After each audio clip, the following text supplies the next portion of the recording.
नाज़रीन, दुनिया टुडे के साथ मुईद पीरजादा आपकी खिदमत पे हाजिर है। अस्सलाम वालेकुम।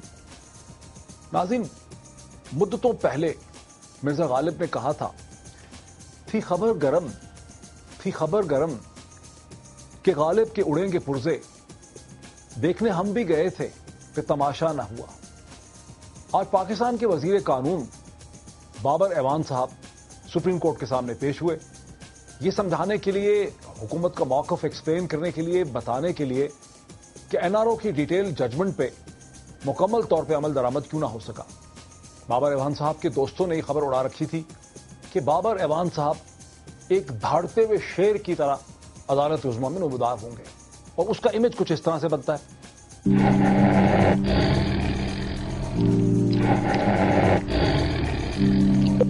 नाज़रीन, इसका एग्जैक्टली ऑपोजिट इमेज है भीगी बिल्ली का, वो भी देखते हैं।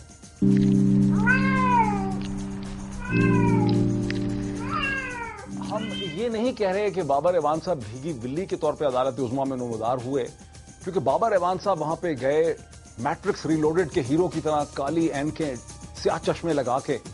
लेकिन फर्क सिर्फ ये था कि बाबर एवान साहब के साथ मैट्रिक्स रीलोडेड की हीरोइन ट्रिनिटी के बजाय एक साइड पे कमर जमान कायरा साहब थे, दूसरी तरफ राजा परवेज अशरफ साहब। और ये भी एक मौजू जो है हल तलब है, सवाल है कि ये सारे मिनिस्टर्स का जो झुरमट बाबर एवान साहब के साथ अदालत उज़्मा में था, ये क्यों क्या। लेकिन इस पर हम फिर आएंगे। पहले मैं आपको बताता हूं कि आज की चीदा इस अदालत की कार्रवाई की चीदा जो डेवलपमेंट्स हैं वो क्या हैं। नाज़रीन, बाबर एवान साहब के हमरा फरहतुल्लाह बाबर, लतीफ खोसा साहब, अहमद मुख्तार, फौजिया वहाब साहिबा, शमशान बुखारी साहिब, अरबाब आलमगीर, मीर हजार खान बजरानी, तस्लीम कुरैशी, सरदार आसिफ अहमद अली, राजा परवेज अशरफ, नजर गोंदल साहब, कमर जमान कायरा साहब, नवीद कमर साहब, इजाज झाकरानी, हुमायूं अजीज कुर्द, आयतुल्लाह दुरानी, मखदूम अमीन फहीम साहब और लतीफ खोसा साहब भी अदालत में मौजूद थे। तकरीबन 20 मिनिस्टर्स बाबर एवान साहब के साथ। बाबर एवान साहब ने अदालत को बताया कि हुकूमत अदलिया का एहतराम करती है। उन्होंने कहा कि हुकूमत ने अफसरान की तरक्कियां और LNG केस में अदालत के अहकामात पर अमल किया। कोर्ट को बताया कि 9 बातों पर अमल दरामद हो चुका है। स्विस केसेस के हवाले से रूल ऑफ बिजनेस हमारे रास्ते में रुकावट है। साबिक अटॉर्नी जनरल चौधरी फारूक ने 1997 में हुकाम की इजाजत, उस वक्त भी जो खत लिखा था हुकाम की इजाजत के बगैर लिखा था। उन्होंने कहा कि साबिक अटॉर्नी जनरल मलिक अब्दुल कयूम के खिलाफ रेफरेंस के लिए समरी वजीर आजम के पास भेज दी गई। उन्होंने कहा कि हमने प्रोसिक्यूटर जनरल को ओहदे से बरतरफ कर दिया। इस्लामाबाद में 2 नैब कोर्ट्स की मंजूरी दे दी है। नैब प्रोसिक्यूटर्स की तादाद बढ़ाई जा रही है। स्विस कोर्ट में सिर्फ यकतरफा तफ्तीश हुई है, वहां सदर जरदारी के खिलाफ कोई मुकदमा नहीं है। स्विस बैंकों में रकम किसकी है मालूम नहीं है। $60 मिलियन की बात दुरुस्त नहीं है, इस बात को बढ़ा चढ़ा के पेश किया गया है। साबिक अटॉर्नी जनरल की दस्तावेजात पेश की जाएं तो हैरान कुन बातें सामने आएंगी। मुल्क से बाहर जाना है, इसलिए मजीद मोहलत दी जाए। अदालत ने फिर कहा कि आइंदा तहरीरी जवाब दाखिल करें, खुद आने की जरूरत नहीं है। अदालत ने वजीर कानून से तफसीली जवाब तलब करते हुए समाअत 10 जून तक मुलतवी कर दी। नाज़रीन, यहां पे 2-3 सवाल पैदा होते हैं। एक तो है कि अदालत की आज की कार्रवाई में से निकला क्या है, कोई यहां प्रोग्रेस हुई। और फिर यह कि बाबर एवान साहब की जो स्ट्रैटेजी थी कि एक तरफ तो वजीर आजम साहब से फोन करवाया चीफ जस्टिस ऑफ पाकिस्तान को, दूसरी तरफ से पूरी कैबिनेट को अपने साथ ले गए, क्या यह कामयाब हो गई है,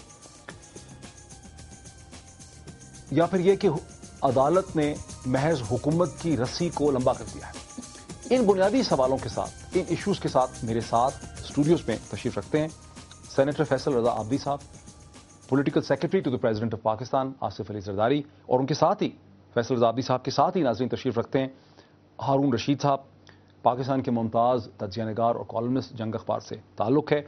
और मुझे लाहौर से वाया सैटेलाइट ज्वाइन कर रहे हैं सलमान अकरम राजा साहब, advocate supreme court of Pakistan और पाकिस्तान के प्रोमिनेंट कॉलमिस्ट। डिस्कशन का आगाज मैं हारून रशीद साहब से करता हूं। हाँ साहब, क्या यह सही होगा अगर मैं कहूं कि बाबर एवान साहब की जो स्ट्रैटेजी थी कोर्ट को इंप्रेस अपॉन करने की, मुतासर करने की, वो कामयाब रही?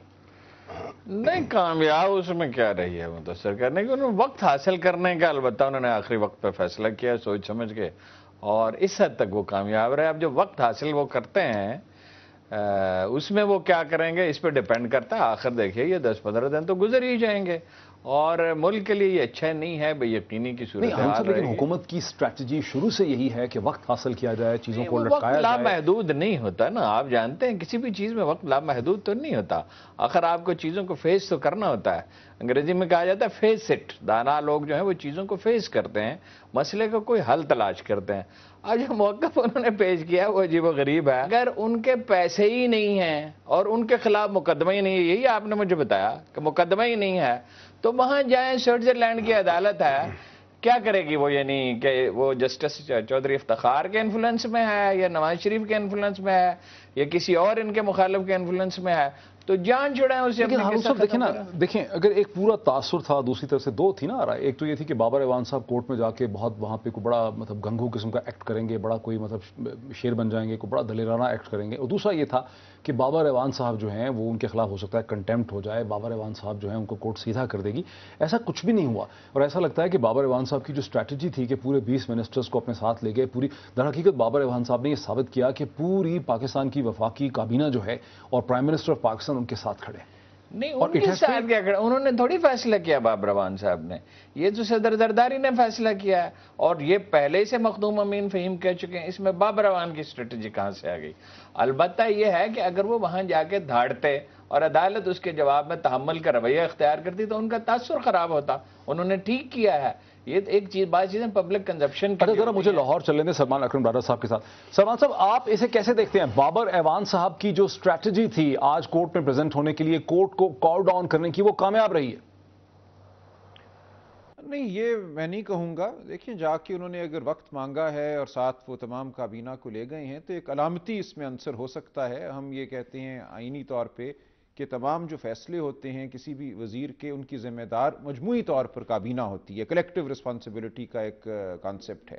اگر ہم اس کو بابر اعوان صاحب کے حوالے سے ایک چیریٹیبل ویو لیں تو انہوں نے کلیکٹیو رسپانسبلٹی کا یا مجموعی ذمہ داری کا کہا جا سکتا ہے اظہار کیا کہ یہ فیصلہ ہمارا کابینہ کا بحیثیت مجموعی ایک فیصلہ. ایک تو یہ اس کی ریڈنگ ہو سکتی ہے اس بات کی. دوسری یہی کہ وہ عدالت پر کسی حوالے سے اثر انداز ہونا چاہتے تھے، اپنی عددی تعداد وزراء کی دکھا کر عدالت کو بیک فٹ پہ لے جانا چاہتے تھے. یہ میرا خیال ہے ایک بچگانہ روش ہوتی اگر یہ ان کے ذہن میں یہ ارادہ تھا.